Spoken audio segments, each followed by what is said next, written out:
You want to make your fantasy sports league more than a fantasy? Then you need Trophy Smack. It's the #1 store for fantasy and tournament trophies, belts, draft boards, loser awards, and other ridiculous products. Trophy Smack is more than just a trophy company with outstanding customer service and products. It's the very essence and heart of every fantasy league. And if you click now, TrophySmack.com gives you free shipping, a free loser poster, and can have the hardware to you in a few days. Bragging rights included. Go to TrophySmack.com right now and take your fantasy league to the next level.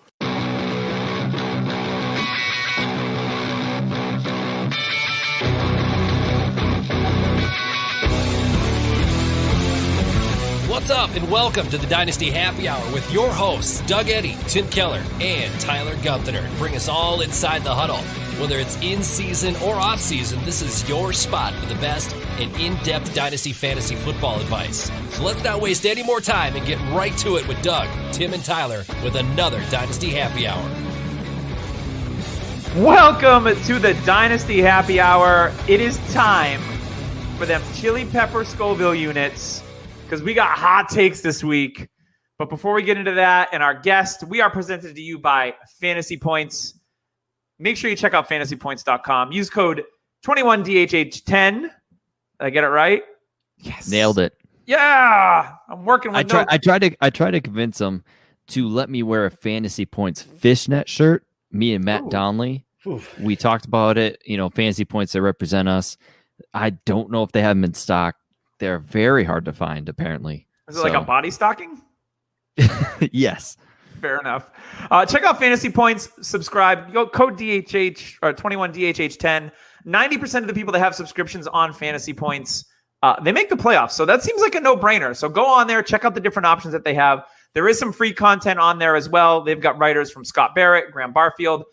A podcast network, including this lovely podcast, Dynasty Happy Hour, is on there as well. So lots of things to check out. Redraft season. I just had my first draft this evening, which is early, but when you have 12 adult individuals that have children and wives and jobs, it's really difficult to get us all together. So early August it is. I can't wait for the injury bug to decimate my team in a couple of weeks.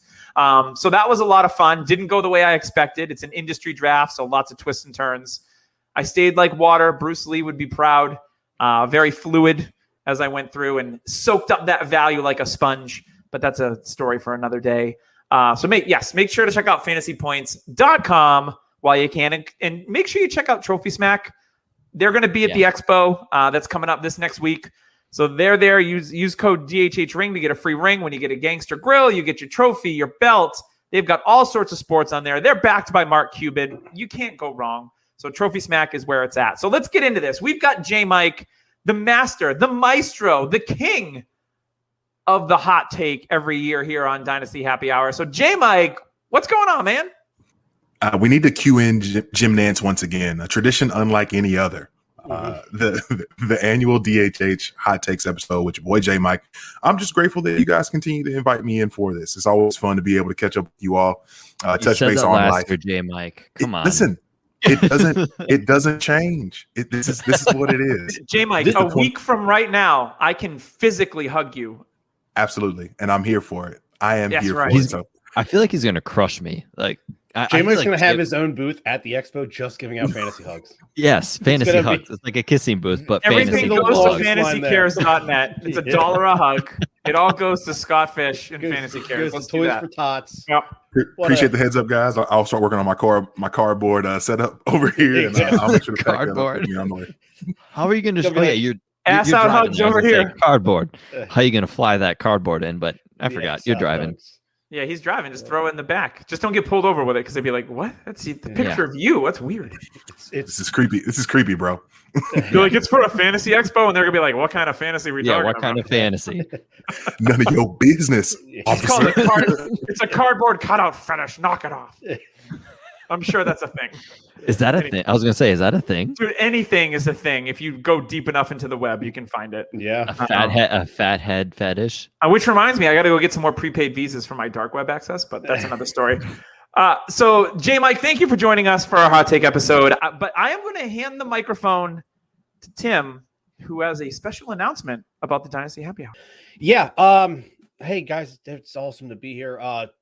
super fantastic to have Jmic on this episode. The man spits hot fire. He's known to melt human flesh off of faces. The man who should be doing voiceover work for Disney movies. If you don't know Jmic's work, go find him. You can listen to him for hours. I put him on, when I'm sleeping because it soothes me. No, weird. I have an announcement. I was going to try to save this for the end. No, Tyler forced me to do it early though. After 5 years of doing fantasy industry type things, I'm actually stepping away from fantasy football entirely. I'm going to step away from the show. I'm going to play out my leagues one last year, and then next year, I'm going to let it all go. I'm doing a self experiment, almost like a cleanse. Also weird. Yeah, Also it's definitely weird. It's also a thing. I want to see how that year goes, and I want to make some decisions beyond that. But it's a weird personal decision. Last year, I have a big home league, and I was thinking, I've done everything I can in that league. I ran the league for years, handed the reins over to my buddy, was letting him kind of run it from there. But and then after last year, I thought I was going to win that one and walk off into the sunset in that league. Damn Kamara got me. That son of a gun. that big game got a lot of people. Yeah. Hey, I thought of you the other day, by the way, and not to cut you off. Well, to cut you off. It's what you do. I saw. It Wouldn't be a podcast without that. I mean, let's be A honest. tradition like no other, right there. I saw. That's a why he's Steelers- leaving, Tyler. You I jackass. saw a Steelers blanket on the side of a car, There you and I go. legit thought, I'm like, how bad did Tim piss Steve off? Yeah. No. But I didn't want to be a sore loser and have that one game ruin me. So I decided I was going to come back to that one league, and then so the beginning of this offseason, I started thinking maybe we should just step away from it all. Let's see what that's like. But it's weird. 5 years ago, I started a podcast with, like Tyler said, my brother-in-law Steve and a buddy of mine, Kelly, the Dynasty Red Zone. Within that same week that we launched our first episode, a little podcast named Dynasty Happy Hour launched their first episode. And God love him, but FF Couch Coach, you can find him over at DTC. Justin Barlow. Yeah. Nowadays. He had a website back in the day, ffcouchcoach.com. And, he had these two tiny little startup podcasts that he was being nice to and putting their audio up on his website. And that was a crazy group of guys back then. But that's how I got introduced to Tyler, and at the time, Chris. I think I guessed it on like episode 8. Yeah, Single it was digits early. Was the first time I was on with Tyler. The And, best draft episode was with the Yeah. Dynasty Red Zone. If Yeah, you need to it go was- back and listen to this draft episode, it is insane. Yes, that was a fun. But shortly after, my guys weren't keeping up with it. They wanted to step away themselves, and Tyler had reached out to me, so I came over, and I've spent years Or now, around. with the Happy Hour crew, the website, and it's been a blast. It's been a hell of a ride. I've met mostly digitally and virtually so many amazing people. Jmic being one of them. I look forward to seeing a bunch of them at the expo. I wish I could have met you all. It's just not going to work out. And, if you're in a league with me, just know this is my last year. I'm not doing dumb trades just to trade. People can are stop thinking people that. that, So people then that you're not do- doing trades. They're like- people that have known. People that have known are like, hey, would you take a third for Derrick Henry? No, they're like, why not? You're not in the league next year. It doesn't matter. the There's worst. always I'm one. not doing the next worst. owner dirty. Nobody wants an orphan that, they jump in the league and they're like, the last owner sold Derrick Henry for a Oh, third. my best running back is Xavier Jones. Cool. Yeah. So Who's gonna blow up? don't send Whatever. those stupid offers to me just because I'm going out. But I wanted to play one last time. I'm doing my like Kobe thing. If we have a matchup, you can send me gifts. Does that mean I have to bring you a gift to Canton? No, I don't. All I right. don't need. Well, we're going to anyways. Yeah, So- that's true. But yeah, I love everybody on the show. I love the listeners. I love anybody that's ever been involved with Dynasty Happy Hour, the website, the podcast. It's been many iterations. Fantastic people. I love you all. Doug, Yes. give your words for Tim. I mean, it's been a pleasure. Tim and I have I'm riding off into the sunset. Here you go. Yeah, he is. So I had the pleasure to meet Tim a couple of years ago, and we hung out and had some lunch, shared some food and some laughs. He welcomed me into his home, and we hung out. It was great. And Tim and I have it's one of those. And this isn't anything against you, Tyler, but I know where this is going. You're not surprised when it was at all. when it was just Tim and I. The pods were just so good. I have such a really Excuse natural. me while I take this knife out of my back. I have such a really natural rapport with Tim. Can you get it? It's going to be hard to settle for more of Tyler, but we have a great co-host that's going to join us. He has big shoes to fill, and he knows this. So he's going to be joining us. Tyler, you can make that announcement if you will. But Tim, it's been a pleasure.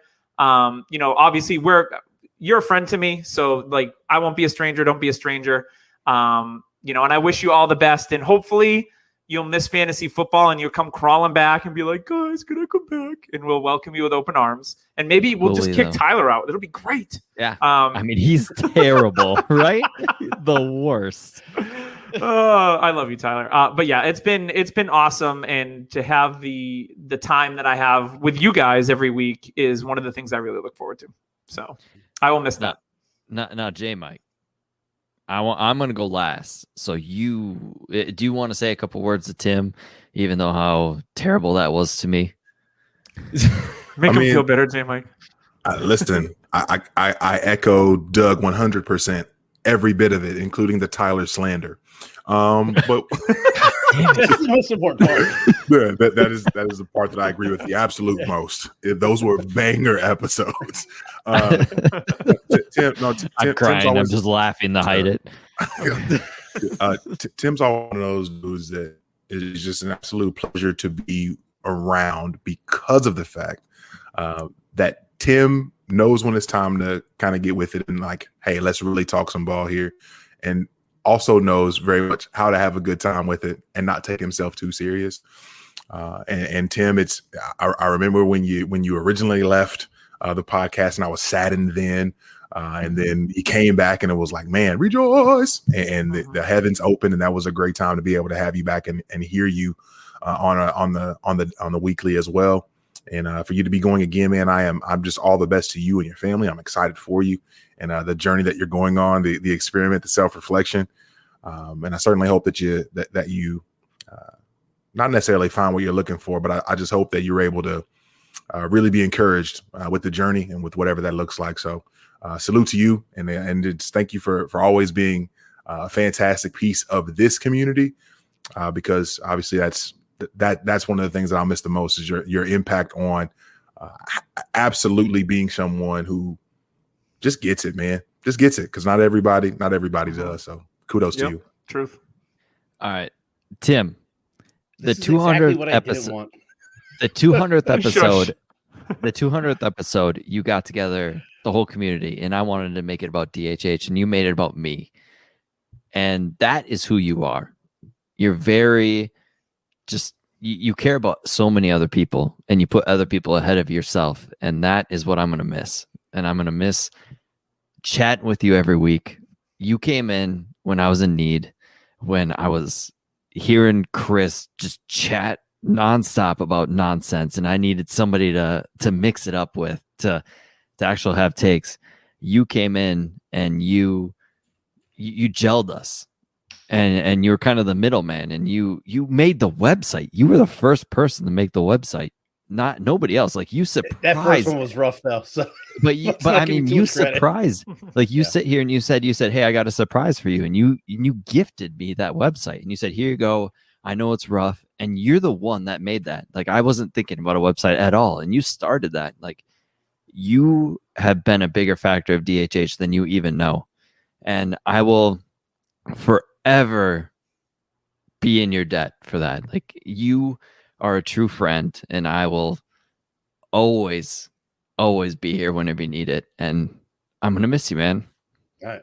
Hey, just to let everybody know, I'm a complete psychopath about football. I love this game I know. more than anything else on this planet, other than my wife and my children. I'm not going to stop watching football. I honestly highly doubt I'll stop doing my scouting and film work, just because it's something I've done, all my adult life almost. I completely agree with Dave Toronto. I would definitely buy Jmic audiobooks. If I write a book, Jmic, look for the contract. I'll be sending it your way. By the way, if you want Jmic to narrate your life and everything you're doing, just DM him. Better than Morgan Freeman. Yeah. I'm open for booking. That's all I'm gonna say. But yeah, I'm still gonna be football centered somehow. So it might not be a weekly thing, but maybe next year I'll get a little bit of itch, and I can do like one-off episodes or something. Come in, tell Tyler how bad his scouting opinions are. He loves some quarterback that I think is just complete garbage, something like that. Who knows? Yeah. Well, you know what? I'm really gonna miss you, Tim, and also we are not going to announce the next person that's coming into DHH until we're at the expo. They're going to be just fine. It's Friday night at the expo. We're going to officially announce it. So keep your eye on Twitter. If you're around us, keep an eye on us, or maybe not, because Doug, who knows what he's going to be doing. I'm ecstatic for the expo. I finally get to meet Tim. And with how emotional I am now, when he leaves on Sunday, it will be even worse. I'm just not going to let go. I'm gonna call Jmic in to box him out like a power forward. He's not gonna let him get that rebound. But yeah, it's gonna be fun. And I finally get to meet Tim, for the first time, and it might not be the last time, but it'll be the last time as a co-DHH partner. So it'll be bittersweet. So Tim, once again, this episode, man, I wanted to end it on a great note, and this is one of your favorites. Jmic is always one of our favorites. I mean, Jmic is absolutely easily top 38 in the industry.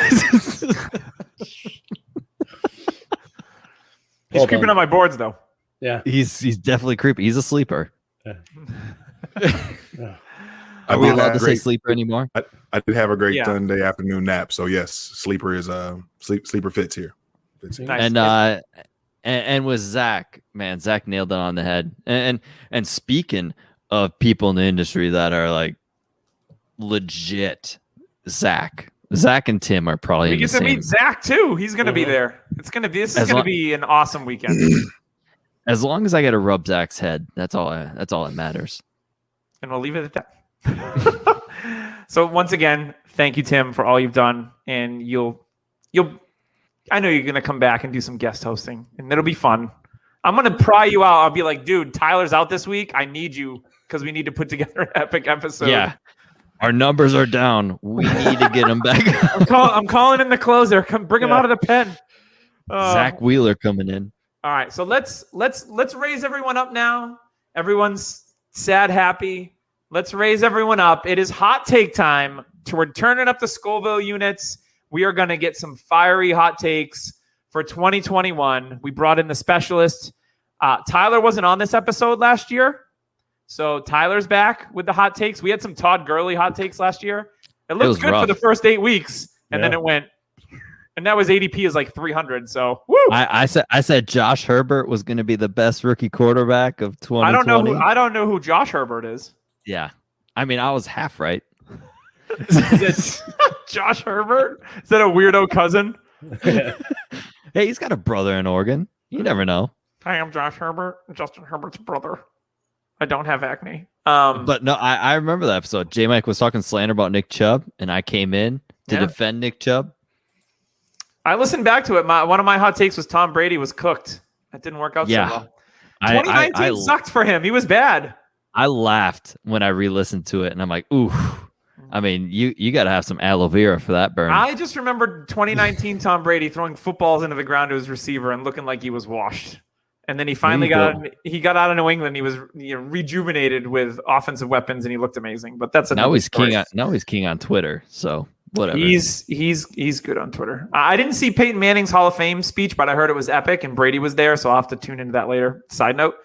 So let's get it started. Who wants to kick us off? Tyler, do you want to kick us off? Because I'm going to Jmic last. Yes. He's the guest. He's I bringing want to start it off because this is going to go near and dear to Tim. Okay. Tim, you're really going to like this. Ooh. Zach Wilson is on a Josh Allen trajectory. Okay. So he's starting week 1. We all know that. Like he's going to be in. They're not going to start their backup. He's going to have ups and downs. I mean, his first simulated practice in Jets training camp, he's like 50% in completion percentage, had a couple ups and downs. I heard he made some amazing throws. I watched some footage. He throws almost like Mahomes and Rodgers, a little off platform, a little work. He'll be able to fix it. But man, he does, Tim, like water, you got to be water. He does have a good arm. Like it's good and it's effortless. 50 yards effortless. He's just throwing up bombs. And I mean, he's going to have 4 years at least to prove himself. 4 years to grow, 4 years to make mistakes. The thing is he's going to have Elijah Moore. Elijah Moore is a great wide receiver. Elijah Moore is going to help this man be a security blanket, a deep threat. He's going to do everything for Zach Wilson.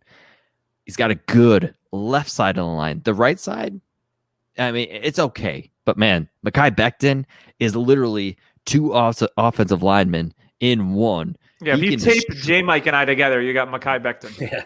Yeah. I mean, Mekhi Becton is a man. So he's got a great build on that left side. That right side still has good players, not great. But man, going at 64th overall in DLF ADP at quarterback 17, we saw kind of Josh Allen fall off. People didn't believe the completion percentage at Wyoming wasn't there, and kind of same with Herbert. People didn't believe in him. I've got a feeling that I'm going to be eating a lot of crow for Tim this offseason because Zach Wilson, despite having his downs, is going to have some amazing ups to the point where he's going to show to where he's going to end up in the top 12 of DLF ADP next year. I like it. Yeah, I know Tim likes that. He's a Zach Wilson guy. Tyler's come around. I'll give him credit because he was like an anti-Zach Wilson guy. Tim was on him, and then Tyler's slowly started to turn the page and come around on it. So that's good. So Tim, why don't you follow up that Zach Wilson take with one of your own? Okay. I'll stick with quarterback here. Are we doing 3 or are we doing 4? Whatever. We'll see. Depends on which one. Okay. We'll start with this. So last year, Mr. Teddy Two Gloves, who's now in Denver, was in Carolina. He looked good in that Carolina blue. He was the 18th overall quarterback in, what's considered standard fantasy scoring. Here's my prediction. The long, defunct Sam Darnold, who is now there in Carolina, will finish as a top 12 quarterback in this Carolina offense. QB1. Darnold, no offense to Teddy Two Gloves. He's a fantastic human from everything I've heard and a very good NFL quarterback. But Sam Darnold, let's not forget. Heck of a dancer. I mean, those locker room dances are phenomenal. Sam Darnold, though, is a much better prospect at the quarterback position when it comes to throwing of the football. I think Sam Darnold is going to do more with his arm than Teddy did last year. Teddy surprisingly didn't have a ton of rushing yards there in Carolina last year, but Sam's still young. He's still got some mobility to him.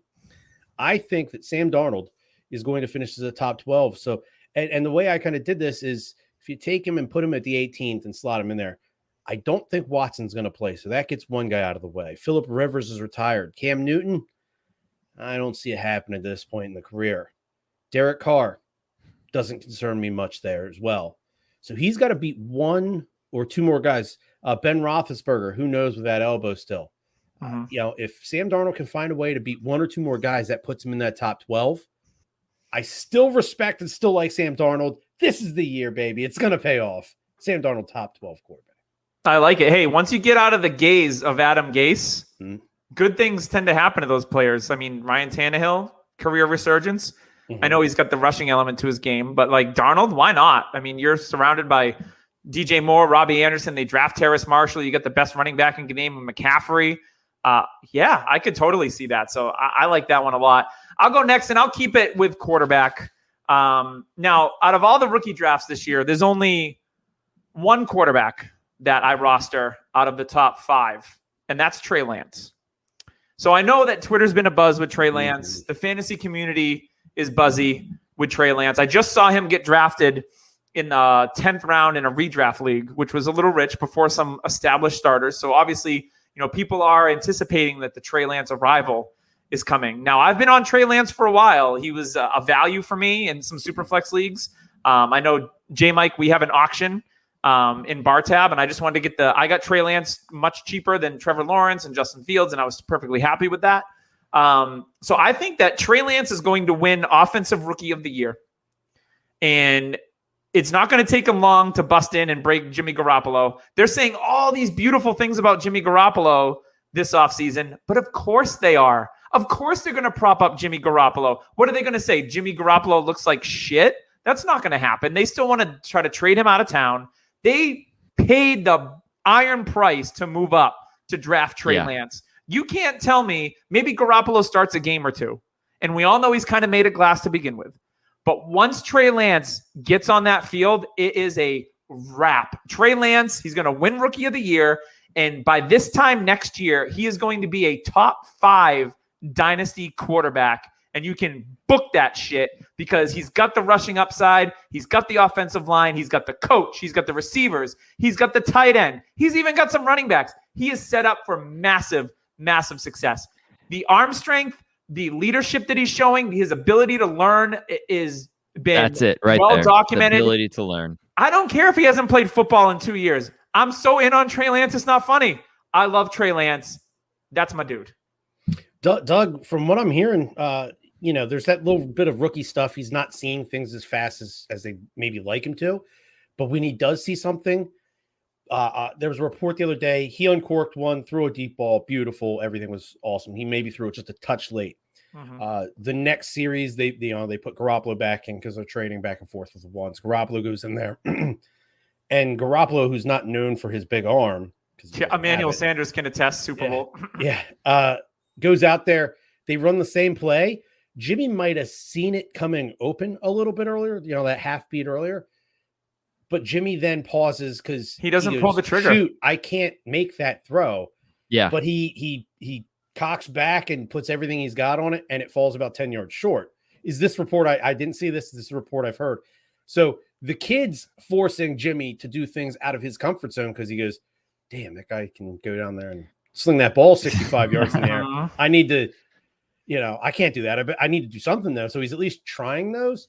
But Trey Lance is going to give this offense another dimension that Jimmy just can't do.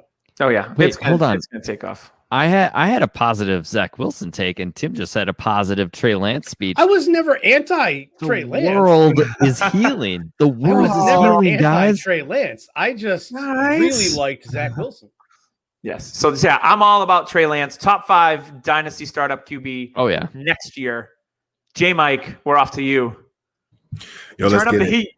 I'm here for it, and we'll just continue in the vein of the rookie quarterbacks. And I really like what you all have cooking. This take, I want to preface, it is baked out of some fear, it is baked out of some sadness, and it is also baked out of this recipe that is Cinnamon. The Jacksonville Jaguars ruining good things. No, don't say it. Yes, I am, and it's something that has really ruined me for a long time. But currently, in July ADP, the good folk over at DLF, we've got Trevor Lawrence, QB7 in Dynasty, which I don't want to be upset about because if he is everything that people say that he is, then that's not a bad thing to project. However, I do believe that we'll look up this time next year and Trevor Lawrence will be outside of QB1 territory for even value in ADP when we come next year. And this is me coming out the shooting. This is partially out of fear. I told you all, I am worried as someone who roots for the Jacksonville Jaguars that Urban Meyer is going to ruin everything that's good and pure about Trevor Lawrence and everything that we could hope for this Jacksonville Jaguars team to be, because again, you look on the outside, there's speed, there's players. And what's Urban Meyer doing? He is taking absolute flaming hot dumps on the likes of DJ Chark, who again shows all the promise in the world of being someone who can actually play in this league and be really good. What is he saying? Oh, DJ Chark is a big receiver who plays small. Why are you putting that out in the media? Like what? Travis Etienne, one of the most accomplished rusher in ACC history, and we want the entire narrative is him lining up at wide receiver. What are you doing? Tim Tebow signs as tight end. Listen, I want to believe in good things because there's a lot of quality things happening with the roster in Jacksonville. I really have a hard time getting behind Urban Meyer, and I think that he is going to absolutely ruin year one of the Trevor Lawrence ride. So I can see Justin Fields, Trey Lance, and Zach Wilson all rocketing ahead of Trevor Lawrence in ADP this time next year. I mean, there is a long history of college coaches don't translate well to the NFL. Mm-hmm. Nick Saban couldn't do it, and he's pretty good. I mean, maybe if they signed Drew Brees instead of Dante Culpepper, he would have been okay in Miami. Might have done it. But still, I mean, Saban couldn't hang, and he's the best college coach of all time in terms of championships and whatnot. So, I think there's a lot of reasonable things with that take, Jmic. It's in the realm of outcomes. And it's not to say that Trevor Lawrence, I want to be clear, Trevor Lawrence is very good. He is very good. This has way less to do about him as a player and way more about, again, polar opposites when you're talking about what kind of culture you're bringing someone up in when it comes to Trey Lance in San Francisco with Kyle Shanahan and Trevor Lawrence in Jacksonville with Urban Meyer. Those are polar opposites in terms of how you're cultivating your quarterback in this day and age. I think that's problematic. So Tyler had to take that Zach Wilson's career would start like Josh Allen's. Here's one that just popped into my head. What if Trevor Lawrence's career starts like Peyton Manning? Yeah. Peyton Manning wasn't great out of the gate. Lots of picks, played on a bad team. I know he had Marshall Faulk at the time, but played on a bad team. Like, you never know. Like, I think Lawrence is super talented, as was Peyton Manning coming out of college. Yep. I could see that being in the realm of possibilities too, is that he does get off to a slow start, but then rights the ship as they get a good coach in there. Because eventually, they got Dungy, and he was there for a while and did some really good things with Peyton Manning. I like that one. So Tyler, we want to go back to you. Sure, let's do it. I want to piggyback off that take, man. What they're doing with Etienne is insane to me. Like, yeah, he may look good in practice, but like you said, he's a phenomenal running back, and you're just throwing him around the field just because you missed out on Kadarius Toney. Like, what are you doing? It's kind of mind blowing, and you kind of already got a player like Kadarius Toney who's better, and Laviska Shenault who can do everything. Preach. I don't know about him. I feel like he's one of those guys that's so stuck in his ways and thinks he's above everything else that, I fear for it. But going back to my take, I'm going to go wide receiver right now. And this is a wide receiver I have been on all year. And I'm going Brandon Ayuk. Ooh. Thanks to, if you're not subscribed to it, Matt Harmon's Reception Perception, his Patreon, all that, go subscribe. Matt Harmon. I mean, if it's not Deontay Johnson, it's Brandon Ayuk. Those two players are the most talked about players in his Discord chat. Brandon Ayuk finishes wide receiver 1. Top 12 wide receiver. Jmic, you said, no, Doug said Trey Lance. Trey Lance being a top 5 quarterback. If Trey Lance is starting, Brandon Ayuk to the moon. Like, I mean, that could happen. Brandon Ayuk in 12 games last year, 60 catches, 748 yards, and 5 touchdowns. And that was towards the end of the year. Like I said, Trey Lance is coming in, a young kid. They can kind of mold together, get a chemistry. I'm not scared of Debo. He's fine. He's a fine wide receiver. Different type of player. Yeah, exactly. Ayuk is prototypical. Yeah, the wrong Debo. Give me that chain. Yeah. Ayuk is going in the 70th overall range. Like he's 70 to 79 range for DLF. I would not be shocked next year if he's in the 2nd or 3rd round. AJ Brown type rise. Ayuk to the moon. Give me Ayuk. man, I have completely turned around on this kid. I drafted him nowhere this season. I've been trading for him everywhere. Mhm. I love the outlook of him. Give me Ayuk for his, even in redraft. I mean, his ADP is ridiculous. He's a steal. He could be a wide receiver 1. He could be a league winner.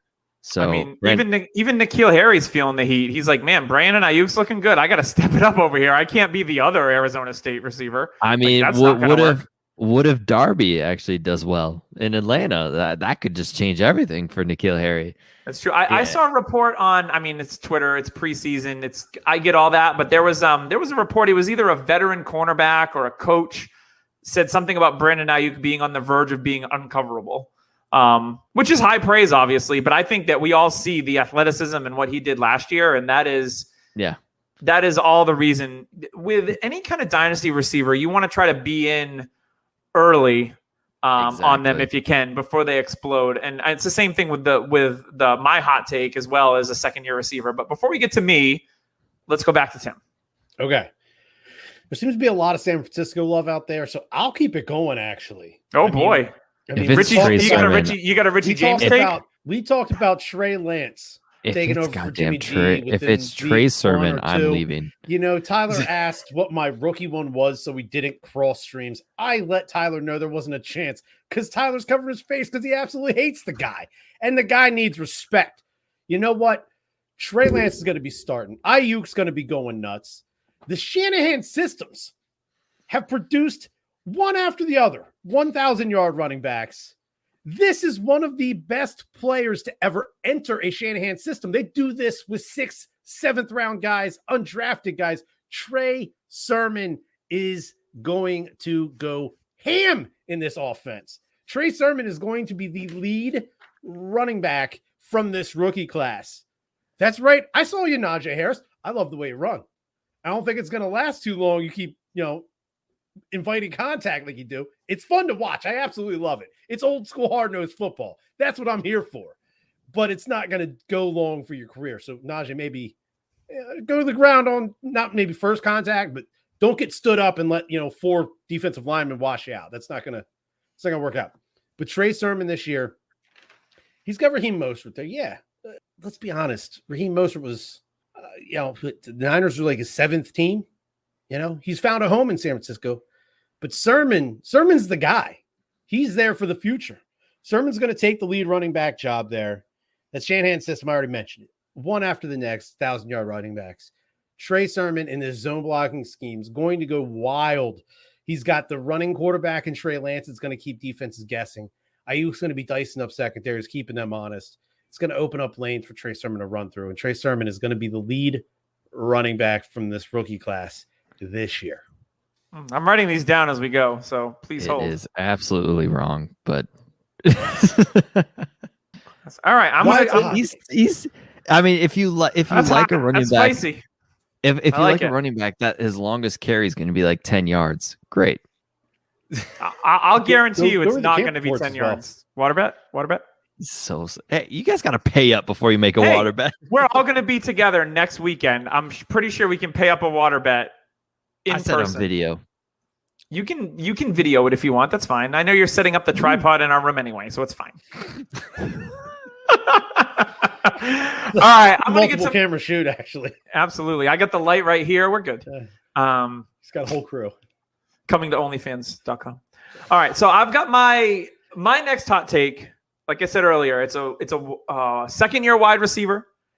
This player went for 67 receptions, 908 yards, and 6 touchdowns in his rookie year. Outperformed his ADP easily. Was an awesome value in your drafts if you drafted him in the middle of the second round, around the guys like, he was going around Pittman, he was going around Chenault, Denzel Mims, rest in peace, and some other wide receivers. He's currently wide receiver 20 in single QB startups. He's being drafted number 47 overall. He's 22 years old. Yes, it is T. Higgins. Next year, in 2022, T. Higgins is going to be a top 10 wide receiver in startups.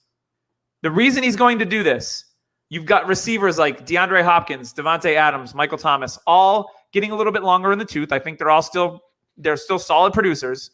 But with T. Higgins' youth, the fact that he's connected to Joe Burrow for the foreseeable future, they have Jamar Chase. So T. Higgins is never going to see the number one corner, and he's awesome.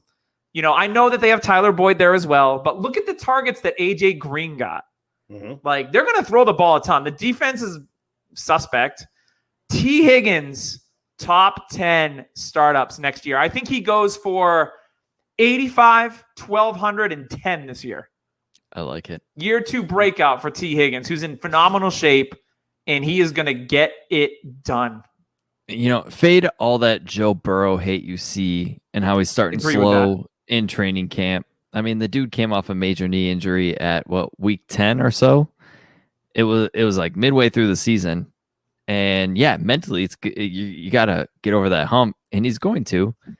And you hear now reports that he's recovering. So if you had a chance to buy Joe Burrow pretty cheap with all that negative news coming out, good for you, because Joe Burrow's in that offense is going to kill it. I mean, so I will tell you. So I was in that redraft league. I know it's redraft, but Joe Burrow went as the QB 10 in redraft to Pete Overzet, which Pete knows his stuff, and I trust Pete. And he took Burrow as his QB 1, QB 10. So I was like, oh, okay, all right, I like it. So yeah, the slow start. I mean, dude's coming off a major injury. Give him some time, but he's set up for success. So I'm not scared at all. Might be scared of Trevor Lawrence though, and I got them both on the same team. So we'll see what happens. So Jmic, we're getting a little warmer. But I need you to crank it up a little bit. I want to start sweating. Joe Mixon RB1. Ooh. You wanted it cranked. I'm cranking it. Oh, I gotta Joe turn the Mixon, AC on. Shiz. RB1. Listen, this is, I love these segues keep happening for me with you, Doug. I love going after you because it feels like they're just natural here. Yes, RB1, Dave. I don't want my words mixed up. Not a RB1, not a running back, the running back, y'all. Like Petey said, and remember the Titans. The running back, 1, Joseph Mixon in Cincinnati. Now, what do we know about typical RB1s? They have to be able to obviously catch a lot of passes. They have to be able to garner the touchdowns and the opportunities. And they have to be successful in terms of actually staying healthy, which Joe Mixon has done none of those things except for the pass catching in his NFL career. Joe Bernard's out the door, so they don't have the ability to take Mixon off of the field to put Gio on to say, hey, this person's a better pass catcher than you. He's now the best pass catcher in the running back room, hands down. So they're not going to be able to swap out Samaje Perine and say, hey, you go out here and catch these balls. Like it no longer makes sense. That would be problematic. So at this point now, we're looking at an offense that is hyped up on caffeine and Red Bull when we're looking at the absolute targets on the outside. We've got Higgins, previously mentioned. We've got Jamar Chase, little known rookie out of LSU. I don't know if you guys have heard of him. And we've got Tyler Boyd, who is perennial, knocking on the door of top 30 wide receiver and better. He's like the new Jarvis Landry, pretty much. Marcus Grant posted something, and there's a Tropic Thunder gif, and I said that movie is the Tyler Boyd of movies. Like, Tropic Thunder is completely underrated, and same with Tyler Boyd. Yeah, so now we're looking at an offense that can actually move the ball and actually has dynamic playmakers to help put the offense in position to actually score.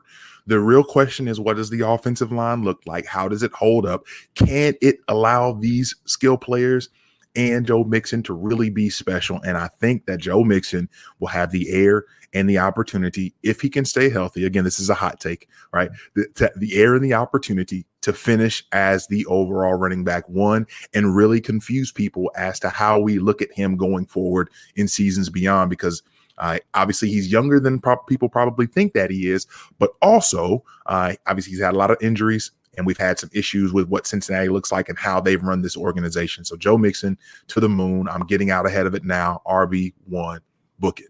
Oh, and one more thing. It's one of those things, too, where you can still get Mixon on your team, have decent value, and not feel like you're hurting yourself. And here's the thing. Look how quickly things happen. 1 month ago, I traded Cam Akers and Denzel Mims, whom I love, dearly departed. Shout out for Joe Mixon. people were like, well, I wouldn't add anything to go get Joe Mixon. That doesn't make any sense. And all of a sudden, 1 month later, Joe Mixon is the one player in that deal who's still standing as someone who's going to have fantasy value. The others guys like, I don't have anything. Like, what happened? What happened? It was just a month ago. Covered in mud. The rest of the players. I'm excited about Mixon this season. Hey, come and get Mims in UDPL. I'm listening. Just saying. I'm good.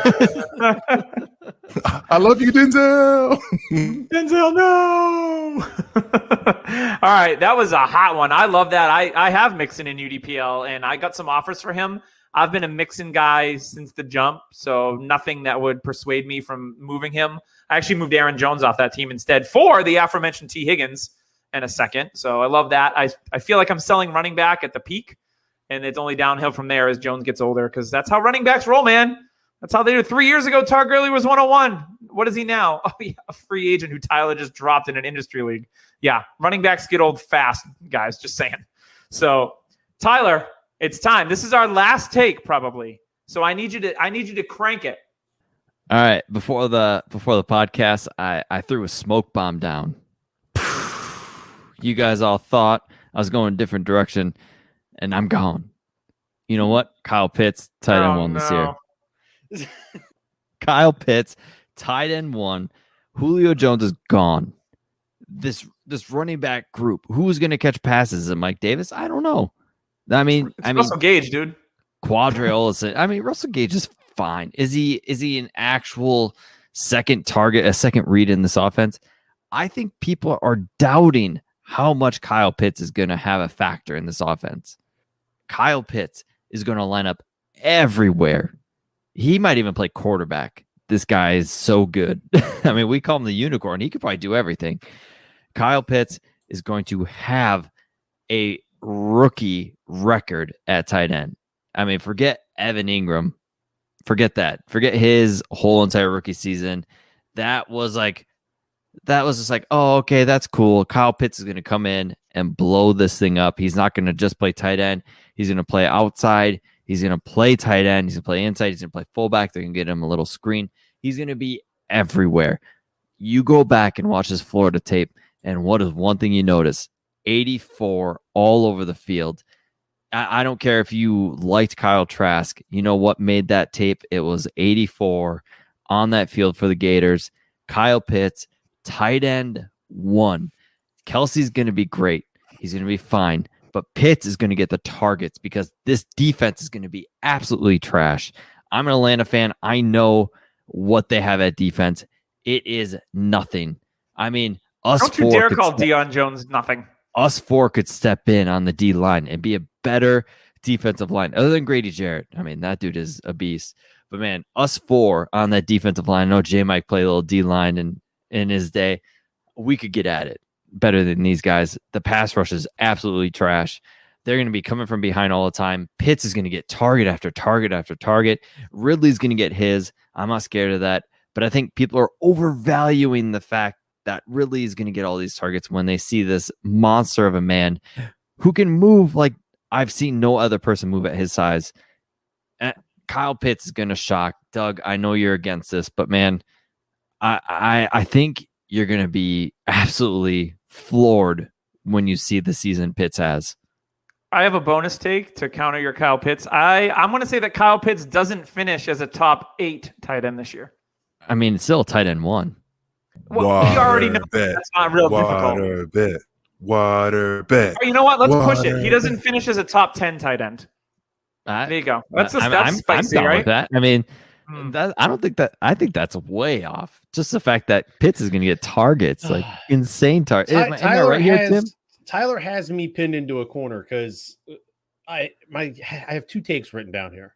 Ooh. One is a tight end take that I don't want to put out there because it could still, it could still lead to Tyler's thing being right. And I don't want that to happen. But my other one's a Falcons take. So either way, I'm sitting here going. So with Tyler.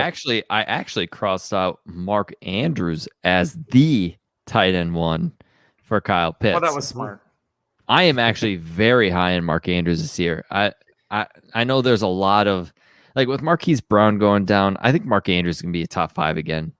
People are sleeping on him. I'll throw this one out here quick then. Kelsey, Kittle, or Waller will not be tight end one. I didn't have it listed as who will be the tight end one, but I have those three names as not being the tight end one. And Doug, listen to Doug; he'll tell you who the new tight end one will be. But my last hot take here is, and this is why Tyler's going to be wrong, because Kyle Pitts can't be tight end one when he's going to be playing beside, and not but like Jmic said, the wide receiver one, Calvin Ridley. With Julio gone, Calvin Ridley is going to explode. He was top 5 last season. Are we saying Matt Ryan's a buy low? Yes, I would agree with that. He did that, and Calvin did that while missing 2 games. He's going to stay healthy. He's going to go from his 18.9 average fantasy points per week to somewhere in the neighborhood of just over 24 fantasy points a game. And he is going to be the fantasy wide receiver one. He is going to lead all receivers in fantasy points in 2021. There is no Julio. I love myself some Russell Gage. Is that, a year ago, throw him on the back end of the rosters because nobody has him on their rosters, and it's going to pay off greatly. But let's be honest, Russell Gage is not Calvin Ridley. Calvin Ridley is going to smash in this offense. And we've seen, the whole Juju. Oh, now that AB's gone, Juju's going to eat. It never worked out for Juju. We've seen Calvin without Julio on the field. Calvin eats when Julio's not around. His splits are good. P.S. There's a reason why Kelvin hasn't signed an extension. There's an absolute reason, because Kelvin's betting on himself that he is. Yep, exactly. He's betting on himself. Absolutely. Kelvin is going to get paid at the end of the year. They might even throw in Riley Ridley with a deal. Hey, he's showing up. Yeah. That's part of Calvin Ridley's extension. Is that you got to bring my brother on. Riley. He don't have to play. Just bring him in. Give him a uniform. I just need him there for moral support. Yeah. Somewhere Riley Buymaster's in the corner, just shaming us. Well, when Calvin catches the pass, he just hands it over to his brother, and he's the guy that throws it back to the quarterback. This is the Giannis. This is the Giannis and Thanasis thing that we've got going from the NBA. Yeah. Yep. But Absolutely. yeah, Calvin Ridley, wide receiver one, the wide receiver one. So my Scott Fishbowl team loves that. If we have a backup take, I've got one that's going to blow everybody's mind. So let's get these done. Yeah, I think we'll have time. Mine's not going to take long. I looked through and I was like, all right, what's a good take here? I gave a couple positive ones with Trey Lance and T. Higgins, and I'm like, I want to go on the opposite, kind of like Jmic did with the Trevor Lawrence, and like, hey, here's a hot take on a Colt performance, if you will. So I'm looking at ADP, and I'm like, there's a player that stuck out to me. Now, in the past, we've seen guys that are UDFAs. We've seen Phillip Lindsay. We've seen guys that Alex Collins that burst onto the scene out of nowhere, seemingly, and then all of a sudden their ADPs rise, and then they go away. So this happens every year. And I think there's a player that I've identified as one that you don't want to invest in or draft at all this year in your dynasty startups or whatever. If you have him, trade him while his value is good. He's currently being drafted 62nd overall at RB26. My bet is that he's RB26 this year, so he's on the fringe of RB2. But I'm telling you, he will not be a top 45 running back in startups in 2022, because what he did last year, while it was good, and he showed some fantasy value, he surprised a lot of people. I don't think that he has this backfield all to himself. It's Myles Gaskin. So Myles Gaskin is a fun player. They brought in Malcolm Brown. They have Savon Ahmed, who looked good there as well. So for me, Myles Gaskin at his ADP, as my friend Admiral Akbar would say, it's a trap. I don't want anything to do with it. I've been burned by these one-year wonders before, and I just think that, like, you know what? Gaskin, I'm not feeling it. He seems like he might have a good year this year. Maybe. But I think they're going to use a committee. And then Miami's primed to draft a running back or spend some free agency money on one. So I think Myles Gaskin's dynasty window is like, get out from it now, because it could and probably will turn to dust at some point this season. So that's my hot take, is I'm not on Myles Gaskin. Get him off my teams. That's all I'm saying. See, didn't see it coming. The best. I thought for sure it was James Robinson. I was like, oh, here it comes. No, I like James Robinson at his ADP right now. Like I like it a lot because I don't think they're going to use ATN the way they should. So Robinson's going to get touches. They like him a lot. So Jmic, we're off to you. The hottest of hot. I mean, Joe Mixon, the RB1, was hot in the streets. He's hot. Listen, I'm need here. some liquid hot magma. Magma. Listen, I'm here. I'm here for you all, and this is again such a treat that we get to do this every year, and I don't want to disappoint the legacy that we have built here with the Hot Takes episode. Is that what we call it? Sure. Legacies can be bad as well as good. In Emerald Lagasse, maybe? I don't know. Yeah, Lagasse, yes. And listen, I need people to understand that when they listen to this, we do not coordinate these things. So me going after Doug and all of our takes kind of coinciding, not necessarily coinciding, but kind of playing off of similar teams, was not something that we planned. I need people to understand that. No, not at all. No. Tim, I'm sending you out with what may be my hottest take that I've had over probably the last 4 years. And this is from the person who basically been a year late on certain takes, like the Michael Thomas not being a wide receiver 1. I was a year late, but I got that right. I was a year late though. Or a year early, I guess I should say. Anyway, all that to say, last season, I had said that one Henry Ruggs would end up being a top 30 wide receiver. And I laid out this wonderful case, felt really good about what he had done in college. What I didn't account for was John Gruden being John Gruden and the nonsense that was the woeful misuse of who Henry Ruggs is as a player. So with that said, I'm sticking with my Miami Dolphins here. And this isn't just a speed element. So I need people to understand that I'm one that had Jalen Waddle as my wide receiver 2 in this class, behind Devontae Smith. And like I said, Zach, yes, my brother Zachary from the Dynasty Dummies, he knows me too well. Jalen Waddle will be the wide receiver, will be the weapon that stirs Miami Dolphins drink. It's not just because of the speed. It's not just because he's amazing with the ball in his hand, but it's the fact that he does things on the field for his offenses, specifically for this Miami offense, that no one else can do, whether it's short areas, shallow, and deep. He wins in all areas. Jalen Waddle will be a top 15 wide receiver when we look up at values next season in ADP. Currently going as wide receiver 30, 68 overall in DLF ADP. Jalen Waddle will be on the precipice of being a wide receiver 1 out the gate 2022. Listen, what we do know over the last couple of seasons, if you look at any place that kind of tracks this stuff in terms of stats, you need approximately 120 targets, or you need about 13 to 14 touchdowns in order to be a wide receiver 1. He's going to have the air and opportunity to do that. Again, if the offense is going to succeed where they did not last year, it's going to be on the explosive plays that Jalen Waddle can provide to the offense. The offense is now going to be stretched with one Will Fuller as well. No longer just being a case where Devontae Parker is going to be working intermediate and Gaskin giving you these small chunks and these small plays. Waddle's going to be able to blow this offense open, and it's going to allow Tua to actually be what we all hoped he could be coming into the NFL. Jalen Waddle, forget it. Jalen Waddle, wide receiver 1 going into next year. I'm going all in. I'm all in. Oof. Wide receiver 1 going into next year. But not Jmic, overall. I need to be clear. Not overall. Jmic, he's got a limp. He's got a limp. Listen, He's got a limp. His ankle's wrapped. Yeah. y'all crazy. He's got a slight I heard waddle. the injury's still hanging around. No, Jalen's Tim's be being okay. serious. I'm actually being sarcastic. I love the take. No, I'm here for Jalen Waddle being the straw that stirs this drink in Miami. I'm here for it. All right. I like it. I'm looking forward to the Miami offense this year. It's going to be one of the more intriguing fantasy storylines because it all points back to Tua having a breakout, right? Mm-hmm. Yep. Yeah. So good thing Omar Kelly's not on this podcast because it'd just be all Tua slander. Yeah. I think the AFC East might be the most intriguing division this year. I like that. I like the division. So. All right, we can do quick ones because I got a quick one. Yeah, I don't have any quick ones, but yeah, shoot it. Kenneth Gainwell is going to rise up in ADP as the Austin Eckler of the Eagles offense.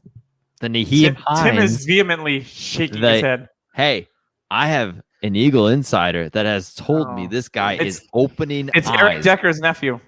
It is not. It is. Tim knows who he is. I'm not going to mention it, but man, I've heard great things of Kenneth Gainwell when his hands. That's what I heard. He is a great route runner, great hands. They are going to utilize this guy as a Naheem Hines, Darren Sproles. Darren Sproles. And honestly, what's the who does he have to beat? I mean, Miles Sanders. Do they even trust him? That's the pass regime. Miles Sanders, player. Boston Scott's looked really good in camp. Kerryon Johnson is the best blocking running back they have. He's very well. good That doesn't get us tackles. points. He's very good between the tackles, from what I'm hearing. Might get him playing time though. Yeah, and he's doing decent in the passing game. Kenny is, from what I'm hearing, is kind of middling right now. He is a rookie. Things are, a little fast for him, but not what many people, I think, wanted him to be to start camp. So I have no question he'll make the 53. I think they're going to carry at least 4 running backs to start the season, if not 5, because, from what I'm hearing, this team's going to pound the rock. So Jordan Howard's on that bubble, Liar. I see. I just think Gainwell is gonna surprise. In my opinion, it's just we all had, like, even Jmic. Jmic was a big Gainwell fan. We all had him so high, like middling first round talent, and just because he went to the Eagles in the 5th round, early 5th round, we're all sliding him back. I think that's going to come back and bite us in the butt. I mean, we're all pretty good evaluators of players, and I feel like we're kind of letting that go with Gainwell just due to draft capital. But I mean, there's something to it, and his hands were some of the best. I mean, I loved his route running out of the backfield. I think they're going to utilize that. Like I said, I like Miles Sanders. I think Miles Sanders is fantastic. I don't know if this regime thinks that. I don't have any distrust in Kenny Gainwell and what he can do, and I did like him as a prospect, but I don't know if this is the season where he's going to, be a big spark or a big flash. I think that maybe eventually, middle of the season, Kenny Gainwell can be a very good running back in the league. I have a hot take.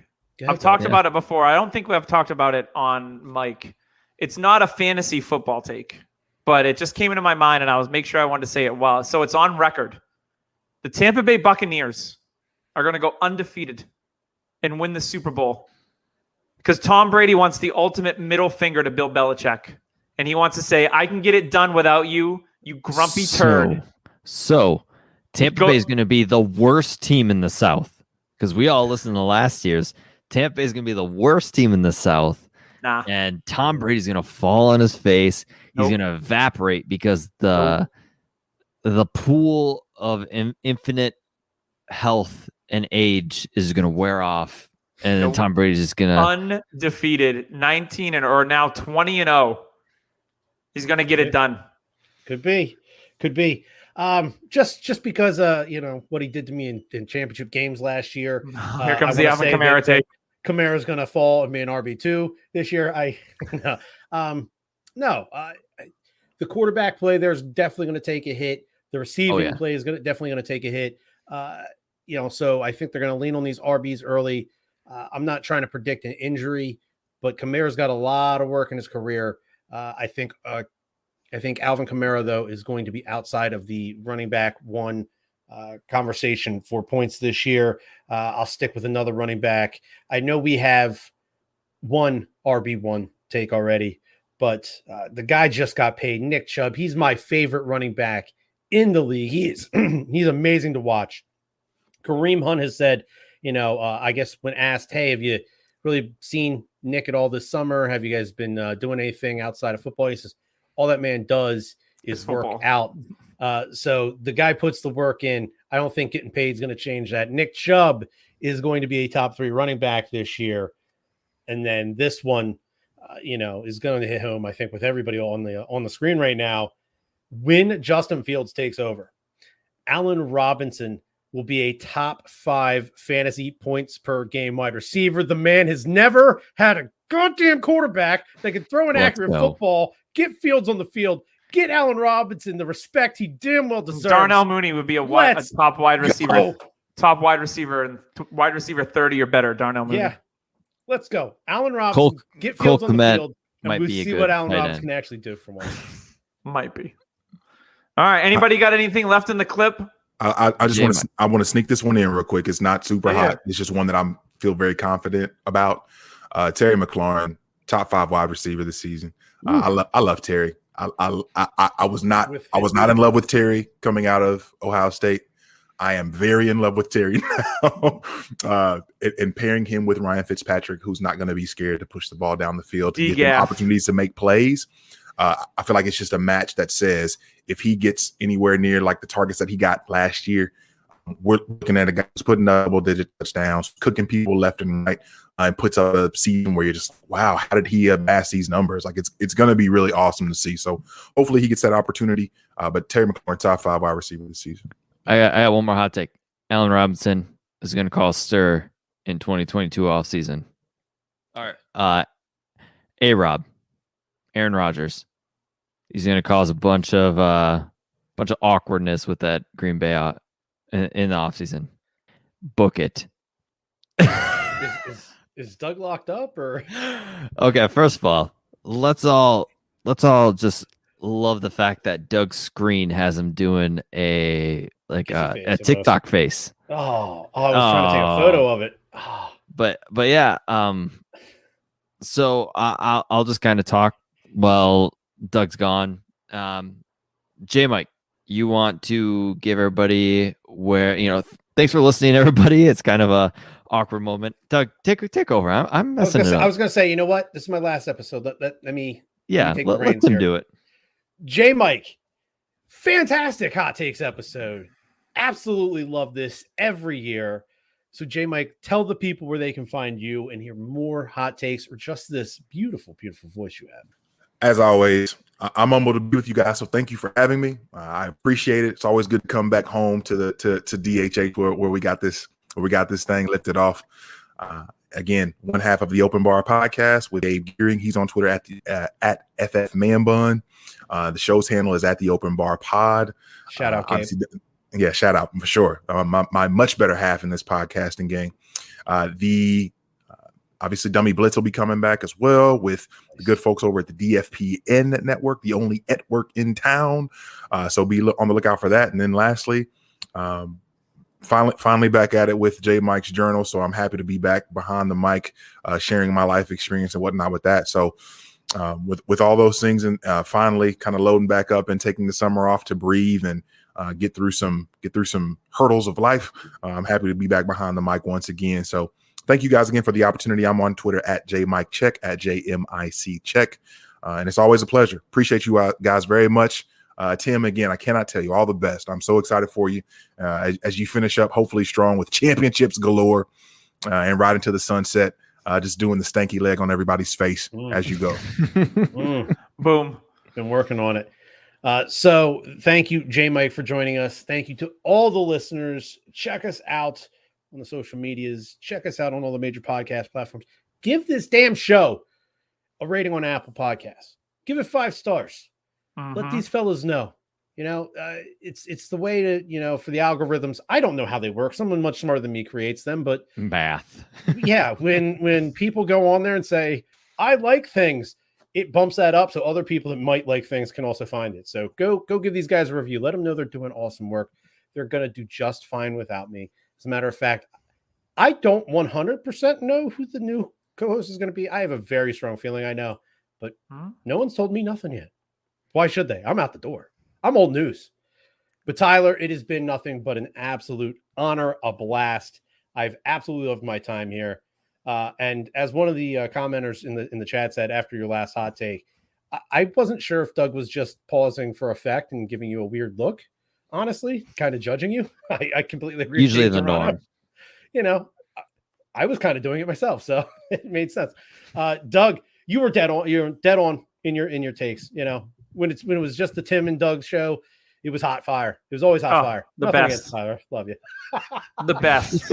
Highest ratings of the season, typically. I mean, yeah, it was primetime TV. It was a family function. It was like sweeps week. Yeah, it was like Eli and Peyton in the booth.